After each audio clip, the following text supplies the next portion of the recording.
ಪಶ್ಚಿಮ ಬಂಗಾಳದಲ್ಲಿ ಒಂದು ಅನ್ಪ್ರಿಡಿಕ್ಟೇಬಲ್ ಆದಂತಹ ವಿಕ್ಟರಿ ಅನ್ನೋದು ಇದೀಗ ಬಿಜೆಪಿಗೆ ದೊರೆತಿರುವಂತದ್ದು. ಮ್ಯಾಜಿಕ್ ನಂಬರ್ ಅನ್ನ ಬಿಜೆಪಿ ಪಾಸ್ ಆಗಿರುವಂತದ್ದು. ಇಲ್ಲಿ ಟಿಎಂಸಿ 111 ಕ್ಷೇತ್ರಗಳಲ್ಲಿ ತನ್ನ ಮುನ್ನಡೆಯನ್ನ ಕಾಯ್ದುಕೊಂಡ್ರೆ ಬಿಜೆಪಿ ಬರೋಬ್ಬರಿ 182 ಕ್ಷೇತ್ರಗಳಲ್ಲಿ ಮುನ್ನಡೆಯನ್ನ ಕಾಯ್ದುಕೊಳ್ತಾ ಇದೆ. ಇನ್ನು ಕಾಂಗ್ರೆಸ್ 0, ಅದರ್ಸ್ 2 ಸ್ಥಾನವನ್ನ ಈಗ ಮುನ್ನಡೆಯಲ್ಲಿ ಕಾಯ್ದುಕೊಳ್ತಾ ಇರುವಂತದ್ದು. ಇಲ್ಲಿ ಏನಾಗ್ತಿದೆ, ಬಿಜೆಪಿ ಪಶ್ಚಿಮ ಬಂಗಾಳದಲ್ಲಿ ದೀದಿಗೆ ಗುಡ್ ಬೈ ಹೇಳಲು ಪ್ಲಾನ್ ಮಾಡಿತ್ತು. ಇದೀಗ ಗುಡ್ ಬೈ ಹೇಳಿ ಆಗಿದೆ ಅಂತಾನೆ ಹೇಳ್ಬಹುದು. ಯಾಕಂತಂದ್ರೆ ಮ್ಯಾಜಿಕ್ ನಂಬರ್ ಅನ್ನ ಬಿಜೆಪಿ ಕ್ರಾಸ್ ಆಗಿರುವಂತದ್ದು. ಅಭೂತಪೂರ್ವವಾದಂತಹ ಗೆಲುವು, ಇತಿಹಾಸದಲ್ಲೇ ಬಿಜೆಪಿಗೆ ಪಶ್ಚಿಮ ಬಂಗಾಳದಲ್ಲಿ ಸಿಕ್ಕಂತ ಅತಿ ದೊಡ್ಡ ಗೆಲುವು ಇದಾಗಲಿದೆ ಅಂತ ಹೇಳ್ಬೋದು. ಇಷ್ಟು ವರ್ಷಗಳ ಕಾಲ ಮಮತಾ ಬ್ಯಾನರ್ಜಿ ಅವರು ಆಡಳಿತವನ್ನ ನಡೆಸಿದ್ರು. ದಶಕಗಳ ಕಾಲ ಇವರ ಆಡಳಿತ ನಡೆದಿತ್ತು. ಟಿಎಂಸಿ ತನ್ನದೇ ಆದಂತಹ ವರ್ಚಸ್ಸನ್ನ ಪಶ್ಚಿಮ ಬಂಗಾಳದಲ್ಲಿ ಬೀರಿತ್ತು. ಆದ್ರೆ ಇದೀಗ ಆ ಭದ್ರಕೋಟೆಯನ್ನ ಒಡೆದು ಇದೀಗ ಬಿಜೆಪಿ ವಿನ್ ಆಗುವ ಮುಖಾಂತರ ಪಶ್ಚಿಮ ಬಂಗಾಳದಲ್ಲಿ ತನ್ನ ಅಧಿಕಾರವನ್ನ ಚಲಾಯಿಸಲಿಕ್ಕೆ ಮುನ್ನುಗ್ತಾ ಇದೆ.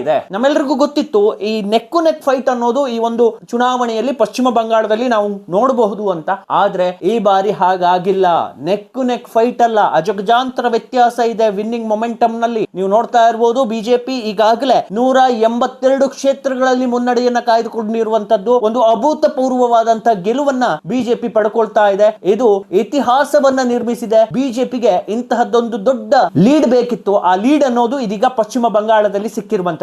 ನೀವು ಗಮನಿಸಿರಬಹುದು ಬಿಜೆಪಿ ಯಾವ ಯಾವ ಕ್ಷೇತ್ರಗಳಲ್ಲಿ ಸ್ಪರ್ಧೆಯನ್ನ ಮಾಡ್ತಾ ಹೋಗ್ತದೋ, 3rd ಪ್ಲೇಸ್ ಅಲ್ಲಿ ಇರೋದು ಯಾವಾಗ 2nd ಪ್ಲೇಸ್ ಗೆ ಬಂದು ಕೂರ್ತದೆ, ಅದರ ಮುಂದಿನ ಎಲೆಕ್ಷನ್ ಅಲ್ಲಿ ಅದರ ಸೀಟ್ ಗಣನೀಯವಾಗಿ ಏರಿಕೆ ಆಗ್ತದೆ. ನೀವೆಲ್ಲರೂ ನೋಡಿರ್ಬೋದು, ಈ ಹಿಂದೆ ಬಿಹಾರ್ನಲ್ಲಿ ಇರ್ಬೋದು, ಇನ್ನೊಂದಿಷ್ಟು ಪ್ರದೇಶಗಳಲ್ಲಿ ಇವರು 2nd ಪ್ಲೇಸ್ ಗೆ ಬಂದು ಕುಳಿತ ತಕ್ಷಣ ನೆಕ್ಸ್ಟ್ ಎಲೆಕ್ಷನ್ ಅಂದ್ರೆ ನೆಕ್ಸ್ಟ್ ಟರ್ಮ್ ಎಲೆಕ್ಷನ್ ಅಲ್ಲಿ ಡಬಲ್ ವಿಕ್ಟರಿಯನ್ನ ಪಡೆದುಕೊಳ್ಳುವಂತ ಕೆಲಸವನ್ನ ಬಿಜೆಪಿಯವರು ಮಾಡಿದ್ರು. ಇದೀಗ ಪಶ್ಚಿಮ ಬಂಗಾಳದಲ್ಲೂ ಅಂತಹ ವಿಕ್ಟರಿ ಅನ್ನೋದು ಬಂದಿರುವಂತದ್ದು. ಗೊತ್ತಿದೆ, ಪಶ್ಚಿಮ ಬಂಗಾಳದಲ್ಲಿ ಹಿಂಸಾಚಾರ ಜಾಸ್ತಿ ಆಗಿತ್ತು. ಮಮತಾ ಬ್ಯಾನರ್ಜಿ ಅವರು ಹಿಂದೂಗಳ ಮೇಲೆ ಒಂದಿಷ್ಟು ದಬ್ಬಾಳಿಕೆ ಮಾಡಿದ್ರು ಅನ್ನೋದು ಬಿಜೆಪಿಗರ ಆರೋಪ.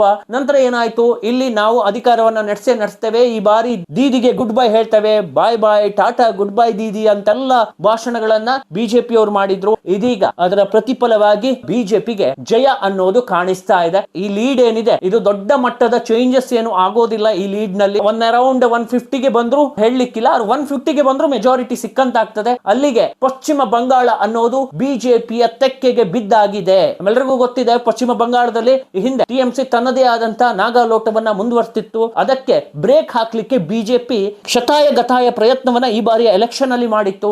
ರ್ಯಾಲಿಗಳ ಮೇಲೆ ರ್ಯಾಲಿ ಮಾಡೋದು, ಅಲ್ಲಿನ ಜನರಿಗೆ ವಿಶ್ವಾಸವನ್ನ ಕೊಡುವಂತದ್ದು ಅಥವಾ ಒಂದಿಷ್ಟು ಪ್ರಣಾಳಿಕೆಯ ಮೂಲಕ ಆಶ್ವಾಸನೆಯನ್ನ ನೀಡುವಂತ ಕೆಲಸವನ್ನ ಬಿಜೆಪಿ ಮಾಡಿತ್ತು. ಬಿಜೆಪಿ ಈ ಬಾರಿ ಗೆಲ್ಲತ್ತೆ ಅನ್ನುವಂತ ಪ್ರಿಡಿಕ್ಷನ್ ಗಳು ಕೂಡ ಸಮೀಕ್ಷೆಗಳಲ್ಲಿ ಬಂದಿದ್ವು. ಆದ್ರೆ ಈ ಬಾರಿಯ ಜಯ ಏನಿದೆ ಇಟ್ ವಾಸ್ ಅನ್ಪ್ರಿಡಿಕ್ಟೇಬಲ್ ಅಂತಾನೆ ಹೇಳ್ಬೋದು. ಪಶ್ಚಿಮ ಬಂಗಾಳದಲ್ಲಿ ಇದೀಗ ಬಿಜೆಪಿ ಯಶಸ್ವಿಯಾಗಿ ಗೆಲುವನ್ನ ಕಾಣ್ತಾ ಇದೆ. ಹಾಗಾದ್ರೆ ಈ ಗೆಲುವಿಗೆ ಕಾರಣ ಏನು ಅನ್ನೋದನ್ನ ನಾನು ಹೇಳ್ತೇನೆ. ಪಂಚರಾಜ್ಯ ಚುನಾವಣೆಯ ರಿಸಲ್ಟ್ ಈಗಾಗಲೇ ಬರ್ತಾ ಇದೆ. ನಮ್ಮೆಲ್ಲರಿಗೂ ಗೊತ್ತಿರೋ ಹಾಗೆ ತುಂಬಾನೇ ಕುತೂಹಲ ಮೂಡಿಸಿರುವಂತಹ ಪಂಚರಾಜ್ಯ ಚುನಾವಣೆಯ ರಿಸಲ್ಟ್ ಗೆ ಇವತ್ತು ತೆರೆ ಬೀಳಲಿದೆ. ಈಗಾಗಲೇ ರಿಸಲ್ಟ್ ನ ಹಾವು ಏಣಿ ಆಟ ಆರಂಭವಾಗ್ಬಿಟ್ಟಿದೆ. ಪಶ್ಚಿಮ ಬಂಗಾಳದಲ್ಲಿ ಈ ಬಾರಿ ದೀದಿಗೆ ಗುಡ್ ಬೈ ಹೇಳಲು ಮೋದಿ ಪ್ಲಾನ್ ಮಾಡಿದ್ರು. ಈ ಗುಡ್ ಬೈ ಅನ್ನೋದು ಎಲ್ಲೋ ಒಂದ್ ಕಡೆ ಗೋಚರ ಆದ ಹಾಗೆ ಕಾಣಿಸ್ತಾ ಇದೆ. ಹಾವು ಏಣಿ ಆಟದಲ್ಲಿ ಇದೀಗ ಬಿಜೆಪಿಗೆ ಒಂದಿಷ್ಟು ಮುನ್ನಡೆ ಅನ್ನೋದು ಕಾಣಿಸ್ಕೊಳ್ತಾ ಇದೆ. ಪ್ರಾರಂಭದ ಹಂತದಲ್ಲೇ ಇದೀಗ ಬಿಜೆಪಿ ಮುನ್ನಡೆಯನ್ನ ಪಡೆದುಕೊಂಡಿದೆ. ಏನ್ ಆಗುತ್ತೆ ಈ ಎಲೆಕ್ಷನ್ ರಿಸಲ್ಟ್ ಅನ್ನೋದನ್ನ ನಾವು ಪಕ್ಕಾ ಮಾಹಿತಿಯನ್ನ ಕೊಡ್ತೇವೆ. ನೀವು ಇನ್ನೂ ನಮ್ಮ ಚಾನಲ್ ಅನ್ನ ಸಬ್ಸ್ಕ್ರೈಬ್ ಆಗದಿದ್ದಲ್ಲಿ ಸಬ್ಸ್ಕ್ರೈಬ್ ಆಗಿ, ಲೈಕ್ ಕ್ಲಿಕ್ ಮಾಡೋ ಮೂಲಕ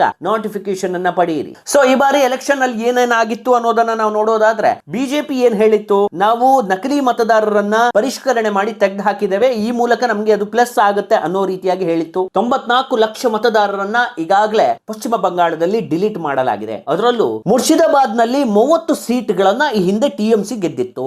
ಆ ಜಿಲ್ಲೆ ಒಂದರಲ್ಲೇ ಅತಿ ಹೆಚ್ಚು ಮತದಾರರನ್ನ ಡಿಲೀಟ್ ಮಾಡಲಾಗಿದೆ. ಅಲ್ಲಿ ಬಾಂಗ್ಲಾ ಮುಸ್ಲಿಮರ ಸಂಖ್ಯೆ ಜಾಸ್ತಿ ಆಗಿದೆ ಅನ್ನೋದು ಬಿಜೆಪಿಯ ವಾದ. ಈ ಮೂಲಕ ಅಲ್ಲಿನ ಮತದಾರರನ್ನ ಡಿಲೀಟ್ ಮಾಡಲಾಗಿದೆ, ಅತಿ ಹೆಚ್ಚು ಮತದಾರರನ್ನ ಅನ್ನೋದು. ಮುರ್ಷಿದಾಬಾದ್ ಇರ್ಬೋದು, ನಾರ್ತ್ ಜಿಂಜಾಪುರ ಇರ್ಬೋದು, ಸೌತ್ 24 ಇರ್ಬೋದು, ಪರಾಂಗಣ ಇರ್ಬೋದು, ಈ 5 ಜಿಲ್ಲೆಗಳೇನಿದೆ ನಿಮಗೆ ಹೆಚ್ಚು ಕಡಿಮೆ 35% ಹೆಚ್ಚು ಮುಸ್ಲಿಂ ಜನಸಂಖ್ಯೆ ಇದೆ. ಕೆಲವೊಂದು ಜಿಲ್ಲೆಯಲ್ಲಿ 60% ಹೆಚ್ಚು ಮುಸ್ಲಿಂ ಜನಸಂಖ್ಯೆ ಇದೆ. ಅದರಲ್ಲೂ 89 ಅಸೆಂಬ್ಲಿ ಸೀಟ್ಗಳೇನಿದೆ 5 ಜಿಲ್ಲೆಯಲ್ಲೇ ಬರುತ್ತೆ. ಕಳೆದ ಬಾರಿ 89ರಲ್ಲಿ 84ರಿಂದ 85 ಸೀಟನ್ನ ಟಿಎಂಸಿ ಗೆದ್ಕೊಂಡಿತ್ತು. 112 ಕ್ಷೇತ್ರದಲ್ಲಿ ಮುಸ್ಲಿಂ ಮತದಾರರು ಹೆಚ್ಚಾಗಿದ್ದಾರೆ. ಆ ಕಡೆಯಲ್ಲಿ ಟಿಎಂಸಿ 106 ಸೀಟುಗಳನ್ನ ಗೆದ್ದಿತ್ತು. ಇನ್ನು ಹಿಂದೂಗಳು ಜಾಸ್ತಿ ಇರುವಂತಹ ಸೀಟನ್ನು ತೆಗೆದುಕೊಂಡ್ರೆ ಮತುವಾ ಸಮುದಾಯದ ಜನರಲ್ಲಿ 75 ಸೀಟುಗಳಲ್ಲಿ ಬಿಜೆಪಿ 45 ಸೀಟನ್ನ ಗೆದ್ದಿತ್ತು. ಈ ಬಾರಿ ಏನಾಗಿತ್ತು, ಪಶ್ಚಿಮ ಬಂಗಾಳದಲ್ಲಿ ನೀವು ಗೆಲ್ಲಬೇಕು ಬಿಜೆಪಿ ಅಂತಂದ್ರೆ ಮೊದಲಿಗೆ ಮುಸ್ಲಿಂ ಕ್ಷೇತ್ರಗಳಲ್ಲಿ ಬಿಜೆಪಿ ಪ್ರಾಬಲ್ಯವನ್ನ ಪಡಿಬೇಕು,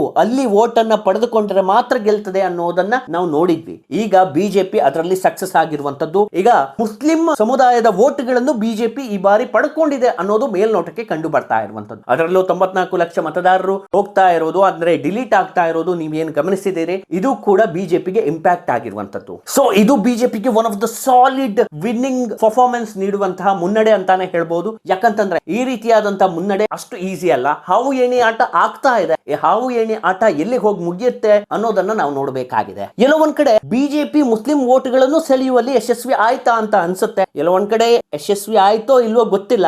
ಬಟ್ ಈಗ ಬರ್ತಿರುವಂತ ಡಿಜಿಟ್ ಗಳನ್ನ ನಾವು ಗಮನಿಸಿದ್ರೆ ಇಂಪ್ಯಾಕ್ಟ್ ಆದಂತೆ ಕಾಣಿಸ್ತಾ ಇದೆ. ಪಶ್ಚಿಮ ಬಂಗಾಳದಲ್ಲಿ ಏನಾಗುತ್ತೆ ಅಂತಂದ್ರೆ ಮುಸ್ಲಿಂ ಜನಸಂಖ್ಯೆ ಜಾಸ್ತಿ ಆಗಿರೋ ಕಾರಣಕ್ಕೆ ಬಿಜೆಪಿಗೆ ಮುಸ್ಲಿಮರ ವೋಟ್ ಅನ್ನ ಕಸಿಲಿಕ್ಕೆ ಆಗ್ತದಾ ಅನ್ನುವಂತ ಪ್ರಶ್ನೆ ಮೂಡ್ತಾ ಇತ್ತು. ಆ ಪ್ರಶ್ನೆಗೆ ಈಗ ಆನ್ಸರ್ ಸಿಗ್ತಾ ಇರುವಂತದ್ದು. ಬಿಜೆಪಿ ಇದೀಗ ಮುನ್ನಡೆಯನ್ನ ಸಾಧಿಸ್ತಾ ಇದೆ. ಒಂದು ವೇಳೆ ಈ ಮುನ್ನಡೆ ಅನ್ನೋದು ಹೀಗೆ ಮುಂದುವರೆದ್ರೆ ಬಿಜೆಪಿ ಜಯಬೇರಿ ಆಗುವುದು ಖಂಡಿತ.